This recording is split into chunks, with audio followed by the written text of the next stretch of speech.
अस्सलामुअलैकुम and hi everyone, DJ traveller is here once again. और आज की वीडियो में हम बात करने वाले हैं कुछ ऐसी वजूहात के बारे में कि जिनकी वजह से हम पाकिस्तानियों के वीज़े बंद हो गए हैं। अब आपको पता है यार, कोई भी चीज़ अचानक नहीं होती। इस कंट्री में बहुत सी नेशनलिटीज़ के लोग रहते हैं, ठीक है। इंडिया, बांग्लादेश, फ़िलिपीन, नेपाल, श्रीलंका, थाईलैंड, बहुत सी कंट्रीज़ को लोग हैं यहाँ पे। इजिप्ट फॉर एग्जांपल, वो तो चलो गल्फ़ में आते हैं। मैं एशियन कंट्रीज़ के बारे में बात कर रहा हूँ कि ऐसे क्या हो गया जिसकी वजह से हमारी वीज़े बंद हो गए हैं। दूसरी बात ये कि हम इस बारे में बात करने वाले हैं, जो लोग ओमान में रहते हैं उनकी वीज़े ख़त्म हुए हैं, तो उनके लिए खुशखबरी है। तो अगर आपके पास टाइम हुआ, स्टे ट्यून और वीडियो को एंड तक देखिएगा। तो चलिए टाइम ज़ाय के बगैर पहली वजह की तरफ चलते हैं। देखिए, पहले ऐसे होता था ना, लोग विज़िट लेते थे, यहाँ पर आकर ओवर स्टे करते थे, तो उनका ये हल निकाल दिया कि भाई विज़िट बंद हो गए हैं। अब अगर फॉर एग्जांपल कोई जेन्युइनली भी विज़िट करना चाहता था ना, तो वो भी बेचारे नहीं आ सकते। उन विज़िट वीज़ों पे बहुत से लोग यहाँ आकर भीख मांगा करते थे। हाँ जी, ये बिल्कुल फैक्चुअल बात है कि लोग यहाँ पर भीख मांगा करते थे। जब विज़िट वीज़े बंद हुए तो उन्होंने मतलब जो लेबर वीज़ा या वर्क वीज़ा होता है मल्टीपल एंट्री का 2 साल का, वो लेने लगे और उन वीज़े पे आकर यहाँ पर भीख मांगने लगे। अब भीख मांगना ओमान में क्राइम समझा जाता है, एक इलीगल चीज़ है। अगर फॉर एग्जांपल किसी ने आपको भीख मांगते हुए पकड़ लिया और पुलिस को इन्फॉर्म किया, तो वो आकर आपको पकड़ेंगे और जाके जेल में डालेंगे। ये इतना बड़ा क्राइम है यहाँ पे। उसमें भी हमारा नंबर जो है वो बिल्कुल टॉप पे जा रहा है, किसी और कंट्री का नहीं, हमारा पाकिस्तान का। उसके बाद जो दूसरा सबसे बड़ा रीज़न है वो है स्कैम। अब अल्हम्दुलिल्लाह हम पाकिस्तानी, मैं अगर कह रहा हूँ तो मैं ख़ुद को भी कह रहा हूँ कि हम पाकिस्तानी 2 नंबर काम में तो बिल्कुल टॉप पे हैं जहाँ भी जाए। वीज़ा और आज़ाद वीज़ों के नाम पे इतना स्कैम होने लगा ना, उनके पास इतने कंप्लेंट्स आने लगे कि वो सर पकड़ के रह गए यहाँ पे कि यार ये हो क्या रहा है। लोग आपसे पैसे लेते हैं और गायब हो जाते हैं। मैं आपको बार बार कहता हूँ कि काइंडली अगर कोई बंदा जेन्युइन ना हो तो उसकी यूट्यूब चैनल पे मत जाइए। अब फॉर एग्जांपल अगर मैं वीडियोस बना रहा हूँ और मैं कह रहा हूँ कि ये वीज़ा है, वो वीज़ा है, फलाना है, ढिमकाना है, तो आपको भी चाहिए कि कम से कम आप उसको डबल चेक तो करें कि जो मैं कह रहा हूँ वो सच है भी या नहीं है। वीज़ों के नाम पे इतना स्कैम होने लगा यहाँ पे कि भाई यहाँ की गवर्नमेंट को ये कदम उठाने पे मतलब मजबूर कर दिया हमने। ये दूसरा रीज़न है। इससे और भी बड़े रीज़न्स हैं जो मैं आपसे अभी बात करने वाला हूँ, सो स्टे ट्यून। अब गंदे अंडे तो हर जगह हैं, ठीक है। अब जिस कंट्री में भी जाएं, बुरे लोग एग्जिस्ट करते हैं, इसमें शक कोई नहीं है। जो लोग लेबर वीज़ा यहाँ लेकर आते थे, जो मतलब नॉर्मल, जिसको आज़ाद वीज़ा भी कह सकते हैं, तो वो ऐसे करते थे कि मतलब यहाँ पे जो टेलीकम्युनिकेशन कंपनीज हैं उनसे पोस्ट पेड या बिलिंग सिम जिसको कहते हैं वो लेते थे। उसका ये सीन होता था, वो आपको कहते थे कि भाई 6 महीने तक अगर फॉर एग्जांपल आपका सिम बंद हुए बगैर आप 6 महीने इसको यूज करते हो, आप टाइम पे बिल देते हो, तो आप उनसे मतलब आईफोन, सैमसंग, कोई भी अच्छा मतलब फोन हो वो आपको क्रेडिट पे देते थे। मंथली आपको 15 से 20-22 रियाल ये है आपको मंथली पे करना होता था और वो आपको फोन दे देते थे। अब उसमें हम लोगों ने इतनी 2 नंबरियां किया कि हम फोन ले लेके यहाँ से भाग गए हैं, ठीक है जी। अब वो किसको पकड़े? कंपनियों ने हम पे ट्रस्ट किया कि यार बगैर किसी मतलब आपके स्पॉन्सर के लेटर के या बगैर किसी कंपनी लेटर के कुछ भी हो, आपका वीजा मतलब कोई भी हो, उसमें ये नहीं लिखा कि भाई आपकी सैलरी इतनी होनी चाहिए या ये नहीं, एक ट्रस्ट के बेस पे वो हमें फोन देते थे। अब मैं अगर ये बात कहूँ, अल्लाह गवाह कि झूठ नहीं है, 1 हफ्ता पहले मैं एक कंपनी के ऑफिस में गया, मैंने उनको कहा कि मुझे बिलिंग सिम चाहिए। उन्होंने स्ट्रेट फॉरवर्ड मेरे मुंह पे कह दिया कि भाई हमें हेड ऑफिस से ये इंस्ट्रक्शंस आई हैं कि पाकिस्तानियों को बिलिंग सिम नहीं देने। Can you imagine that? ये कोई छोटी बात नहीं है, ये बहुत बड़ी बात है, ठीक है।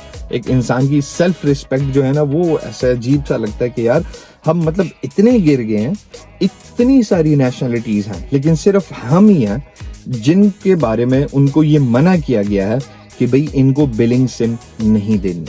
अब बात करते हैं उन लोगों के बारे में जिन्होंने अपनी LLC ओपन की और यहाँ स्कैम करने लगे। ठीक है, उस पर कई किस्म के स्कैम यहाँ पे लोगों ने किए। सबसे पहले ये था कि मतलब अभी फॉर एग्जांपल मैंने अपनी LLC बना ली, ठीक है, मैं उस पर वीज़े निकाल देता था, 5-6 जितने भी थे वो मैं सेल कर देता था किसी को भी, और उनको इजाज़त देता हो फ्री ओपनली कि भाई आप जहाँ चाहो काम कर सकते हो, कोई मसला नहीं है। अब उसमें से इतने बुरे लोग भी आए हैं ना कि जो मुख्तलिफ मतलब जो मुंशियात फरोश हैं जो भी हैं वो यहाँ पर काम करने लगे।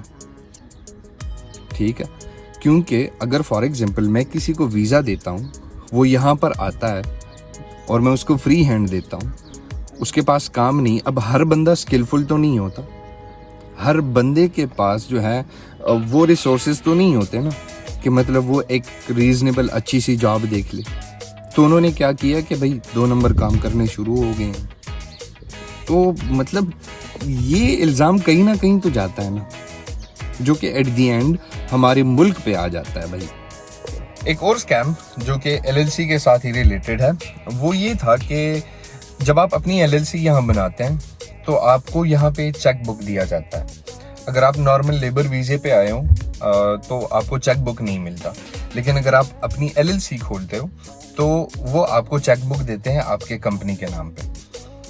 अब पहले ऐसे होता था कि मतलब आपको अगर चेक मिलता था तो आपको आपके स्पॉन्सर के थ्रू मिलता था। ठीक है, तो अगर मैंने फॉर एग्जांपल मैं कोई काम कर रहा हूँ कंस्ट्रक्शन से रिलेटेड, रेस्टोरेंट या व्हाटएवर, तो मैं ऐसे करता था कि मैं कंपनी से सामान लेता था और मैं अपने स्पॉन्सर का चेक उनको दे देता था कि फॉर एग्जांपल मैं सामान आज लेके जा रहा हूँ और इस महीने की 20 तारीख तक या 25 तारीख तक आपको पैसे मिल जाएंगे।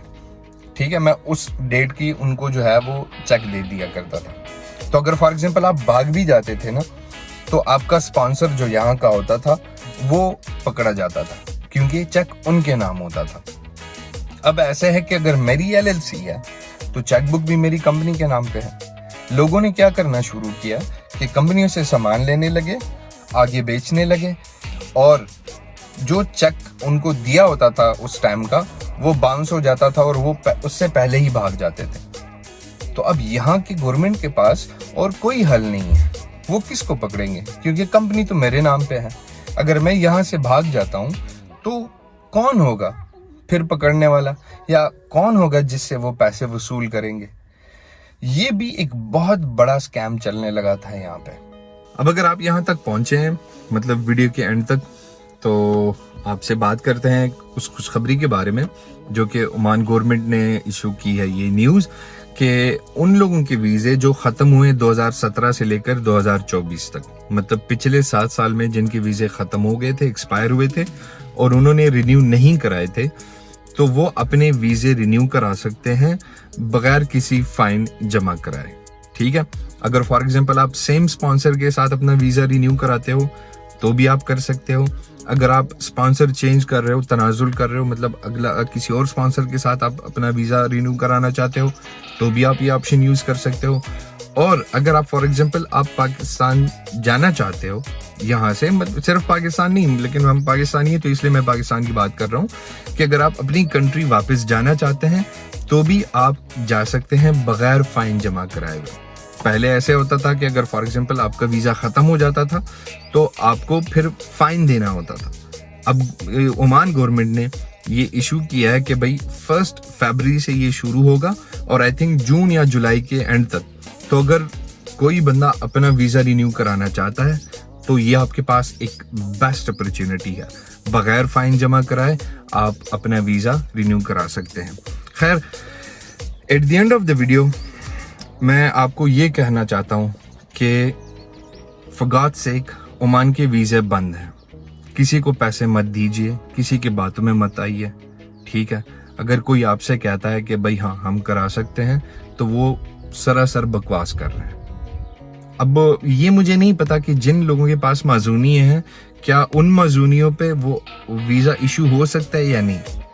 माजूनी एक ऐसी चीज़ होती है जो वीज़े से पहले ही गवर्नमेंट आपको इशू कर देती है, फिर उस माजूनिये पे आप अपना वीज़ा अप्लाई करते हैं। ठीक है, तो खुदा के वास्ते भाई मैं आपसे रिक्वेस्ट करता हूँ कि किसी के बातों में मत आइए।